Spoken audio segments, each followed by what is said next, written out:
Hi there! I'm Cindy Linden, and this is a Cookalong podcast quick bite. Most of my life when I've been cooking, I was cooking for one of two reasons. One, I had a craving for something specific, generally something sweet, and I just wanted to eat it, and so I would bake it in order to be able to eat it. The other reason was because I had a family that I had to cook for, and I wanted to do it without a ton of thought, certainly no artistry, and I didn't need more information about how or why. I just needed it to work and taste reasonably okay so that my family would eat it.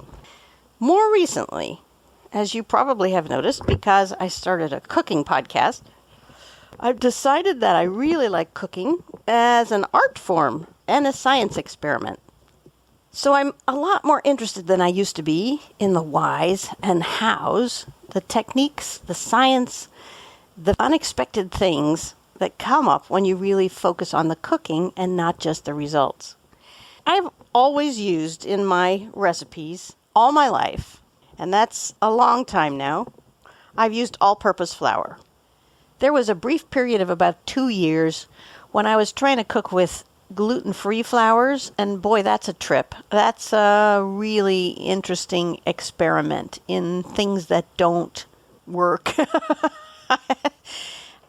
I don't want to disparage gluten-free flours, but I was looking for ones that also didn't have tapioca in them, and that means you're stuck with rice flour or garbanzo flour. Rice flour is too crumbly. There's no gluten in it at all, and so that means it won't stick together. It just falls apart no matter what you do with it. You bake cookies, they're going to crumble to nothing. And garbanzo flour has too much bean flavor, and potato flour was fine but kind of gloppy. And I could continue down the list, but I don't need to. You get the picture. I've used all-purpose flour because if it calls itself all-purpose flour, it means it can be used for everything, and I don't have to think about what I'm doing, right? You just put the flour in. You've heard me talk about how to measure the flour. Today I want to talk about some things I have just recently learned, and it's crazy late to be learning these things, about other kinds of flour and why you might decide not to use all-purpose flour. And I will tell you, I am late to the game here, as many of you who do more baking than I are probably glaringly aware as you listen to me talk about this. But I am just now starting to experiment with other kinds of flour. So I want to share with you some of the things I'm learning. I'm going to talk about 4 basic types of flour and then your kind of ordinary all-purpose that comes in more than one form, okay? So let's start with bread flour. Bread flour is used because with bread, or anything like bread, you want something really substantial. So it's got more protein in it. And what that means to you is that it will develop more gluten, which means it's denser, chewier, and more resilient, and stronger. It's sturdier. Think of a football player. You know, he works out, he's got strong muscles, he's really substantial. Picture him throwing a loaf of bread, and that's how you can remember that if you're making bread, you want to ask the football player for his flour, okay? The next one is your all-purpose flour, and that is a little bit of, everything. It's a jack of all trades because it does perfectly fine. It's fine in everything, which is why it's called that. Its protein percentage is a little bit lower than the bread flour, so that it can make bread, and it's a little bit higher than some of the other flours we're about to talk about, so that it can make pastries or cakes or whatever, and cookies and all that kind of thing as well. It's just sort of your middle of the road, I can do everything kind of flour, but doesn't turn your baked goods into anything particularly special. I'm imagining a mom. Okay, she's got 5 kids, and why not, a dog. She's got 5 kids and a dog. She's figured out how to do all kinds of things, many of which she never in her wildest dreams as a young person anticipated. You can picture her with flour all over her clothing, and she's got a mop in one hand and a thermometer in the other, and her kids are all tugging on her, and the dog is barking to be fed. Okay, that's your all-purpose flour. Use it for everything. The next one down in terms of protein is pastry flour. Pastry flour has less protein than either of the other two we just talked about, which means it's not sturdy. It's lighter. It's more likely to be flaky and crumbly. That means it's great for cookies, for pie crusts, for things like biscuits and scones, things that you don't really want to be heavy. You want them to have some lightness to them and some delicacy. So for this, we'll picture let's picture a French baker, okay? And the French baker is using a rolling pin to roll out some kind of dough, which is going to be a pastry. So whether that's a pie crust that the baker is rolling, or puff pastry, or cookies, anything you're going to roll out, and you want to be delicate and flaky and light, that's what your pastry flour is for. The final one in the list that I'm going to talk about is cake flour. Cake flour has the least protein of all of these four that I'm talking about. What that means is that it's really light, really soaks up the moisture, is great for cake, in short. You want it to rise fluffy and be light and magical when you cut into the cake. So imagine Tinkerbell, a tiniest of fairies, just a tiny spot of light that flits around the room, sprinkling fairy dust onto your cake. That's what cake flour can do for you, is really just make it this magically light, fluffy, tender treasure to eat.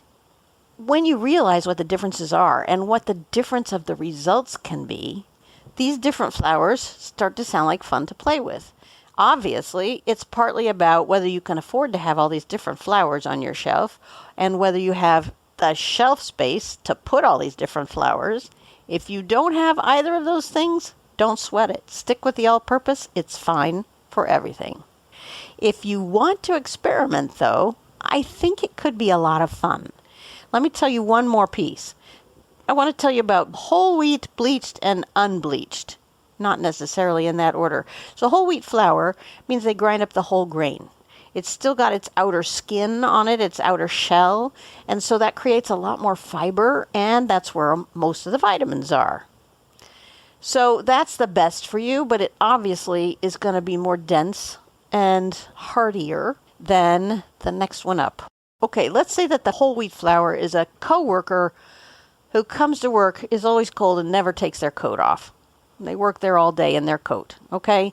The unbleached flour is sort of your normal coworker. They come, they take their coat off, they do the job, they do whatever needs to be done without a lot of fuss. The bleached flour is the coworker who comes scantily clad.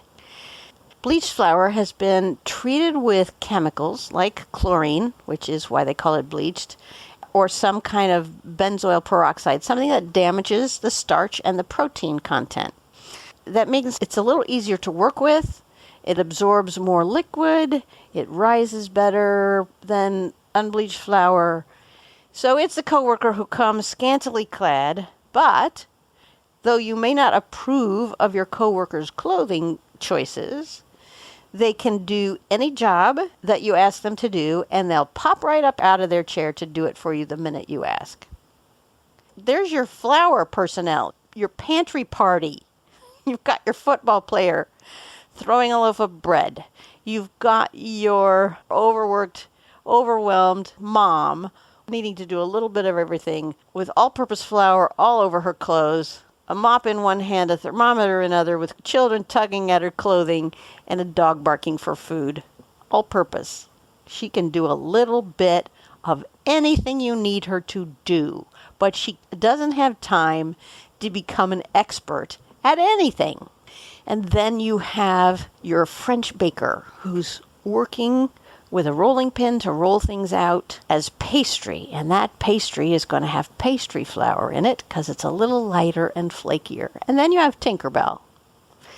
Tinkerbell's in the corner waiting for you to call on her to put some fairy dust onto your cake. She is your cake flour guardian.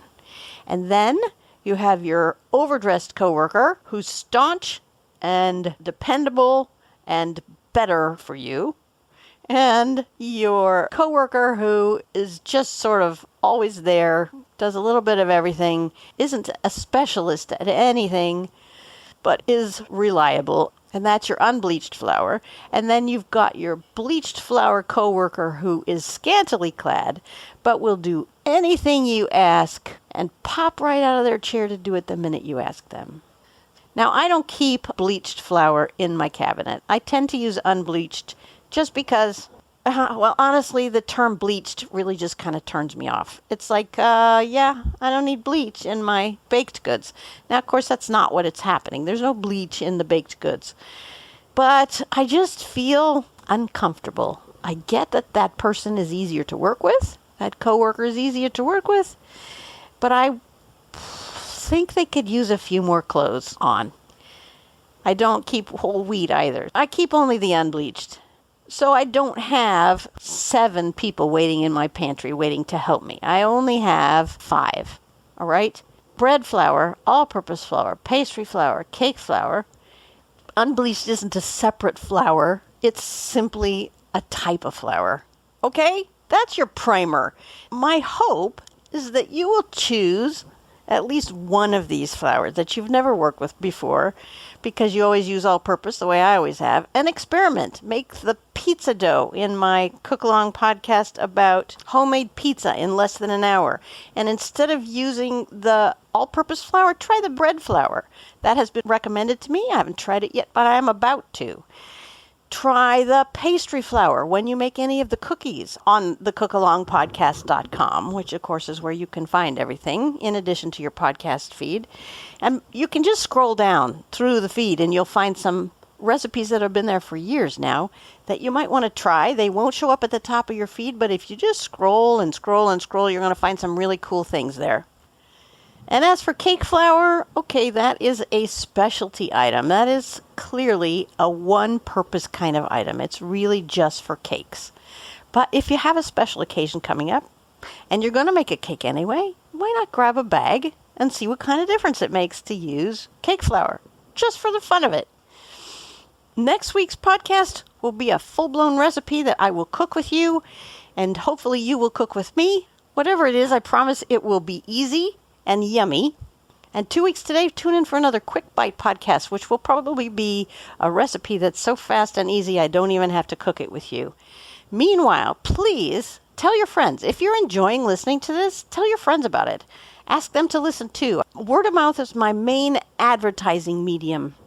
So I love it when you, as a cook, whether you have been cooking a long time or you're a new cook, when you tell your friends about something that we made together or something that you learned from me on my podcast and ask them to listen to, that is the coolest thing ever for me as the Cookalong podcast host. It is like the magic working. So please tell your friends. If you'd like to contribute to the making of this podcast, visit Ko-fi.com/the Cookalong podcast and make a contribution. Right now I'm trying to raise money to make some improvements in the Cookalong kitchen, and you can help with that really easily. Go to ko-fi.com/the Cookalong podcast. Tune in again next week, every week. New podcast every Saturday. And until next time, happy cooking.